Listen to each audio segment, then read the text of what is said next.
Intensyvios technologijos slopina dirvožemio gyvybingumą, įsitikinę Bariūnų žemės ūkio bendrovės darbuotojai.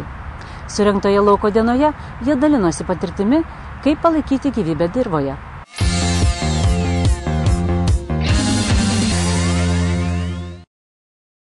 Joniškio rajone veikianti Bariūnų žemės ūkio bendrovė dirba per 2000 hektarų žemės.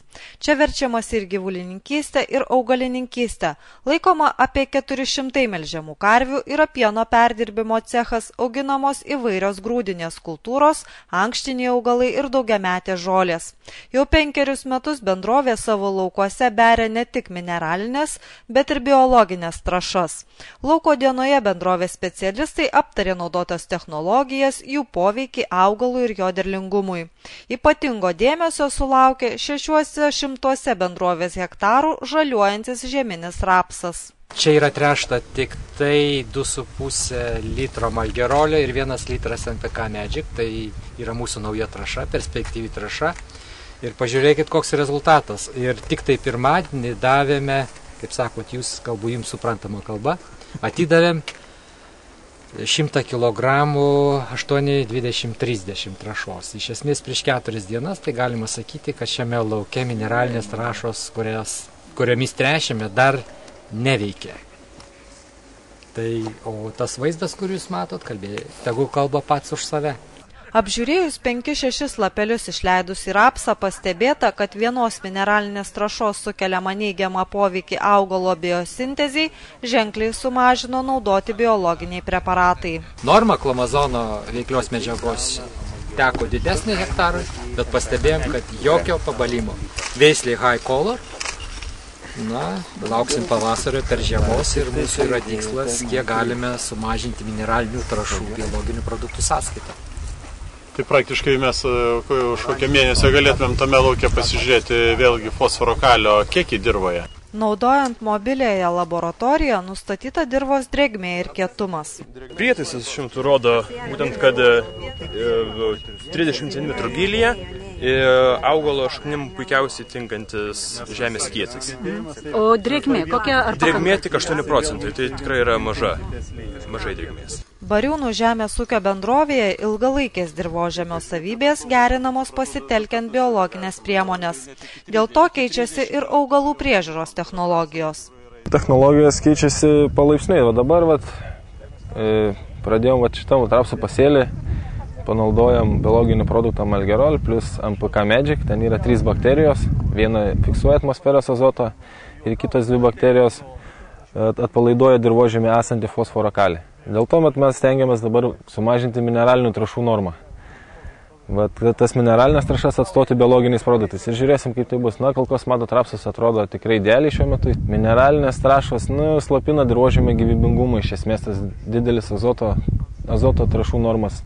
Galima sakyti, net naikina mikroorganizmus esančius dirvožemį. Su tais biologiniais produktais mes stengiamės palaikyti patį gyvybingumą, o tiesiog eilei metų jos naudojant keičiasi dirvožemio struktūra, tas ilgalaikės savybės jau galima žemė lengviau dirbasi. Ir taip toliau. Mūsų esmė yra ta gerinti dirvožemį. Į lauko dieną Joniškio rajone atvyko svečias iš Lenkijos. 12 000 hektarų žemės ūkininkaujantis Romanas Romanovskis augina žieminius ir vasarinius kviečius, žieminį rapsą, pupas, kukurūzus. Pono Romanovskio pieno ūkį sudaro 1200 melžiamų karvių. Nemažą kelio galą vyras sukorė tam, kad susipažintų su lietuvių ūkininkų gerąją patirtimi. Pašnekovas užsiminė, kad atsižvelgiant į prastą pavasarį, derlius jo laukuose šiemet buvęs pakankamai geras. W tym roku mieliśmy, jeśli chodzi o rzepak, troszeczkę mniejsze plony. O 500 kg mieliśmy mniejsze plony. W tamtym roku mieliśmy 3400 hektarów w naszym gospodarstwie zasiane rzepaku. Mieliśmy plon ponad 4 tony, 450 dokładnie. W tym roku 3650. Także o 500 kg mniejsze plony mieliśmy rzepaku, ale ze względu na to, że od kiedy śnieg stopniał do końca maja przez 2 miesiące praktycznie nie padał w ogóle kropli deszczu, nie było nic. Na tych ciężkich ziemiach był mniejszy plon. Jeśli chodzi o pszenicę, mieliśmy o tonę więcej, większy plon. Pszenicę zbieraliśmy w tym roku z 6500 hektarów. Łącznie z jaro plon był w granicach średni plon, z jaro pszenico 7 ton. Pono Romanovskio teigimu, šiemet oro sąlygos buvo labai palankios plisti grybinėms lygoms. Todėl buvo labai svarbu laiku naudoti reikalingas apsaugos priemonės.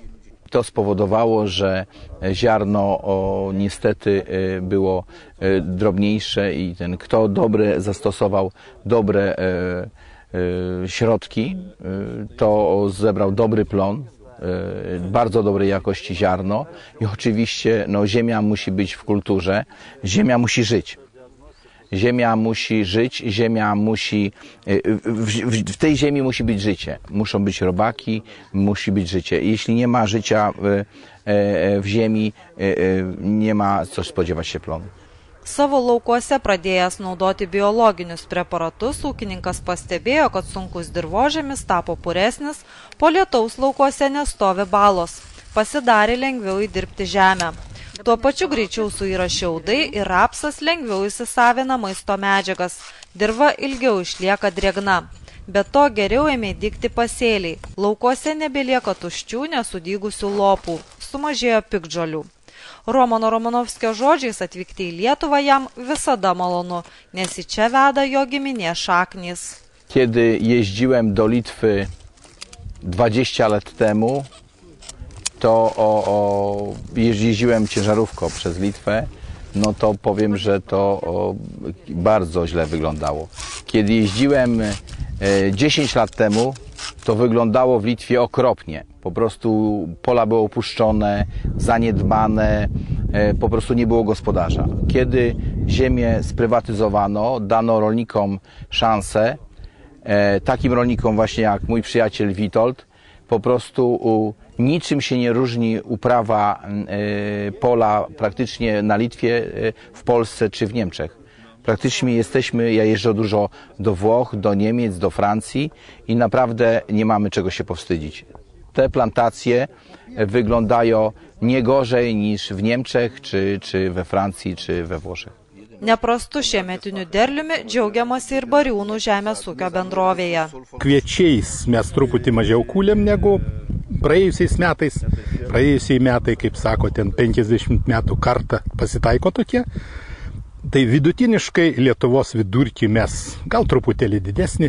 Aš paprasčiausiai skaičiai, tai čia rapsai neblogai mums užderėjo, truputį geriau negu Respublikos vidurkis.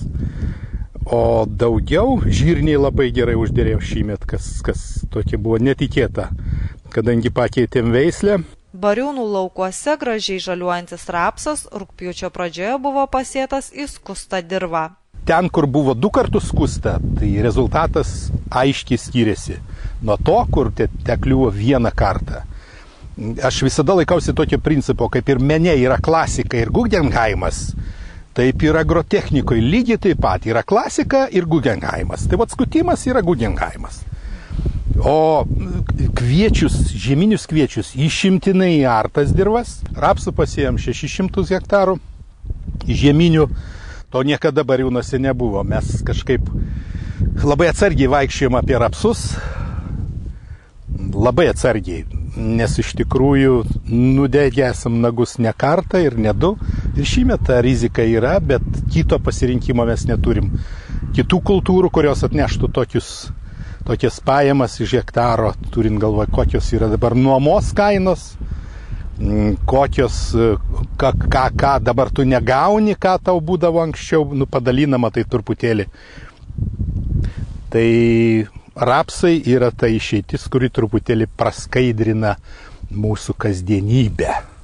Pašnekovo žodžiais rapsas atneša pinigus, bet jo laukus reikia nuolatos prižiūrėti.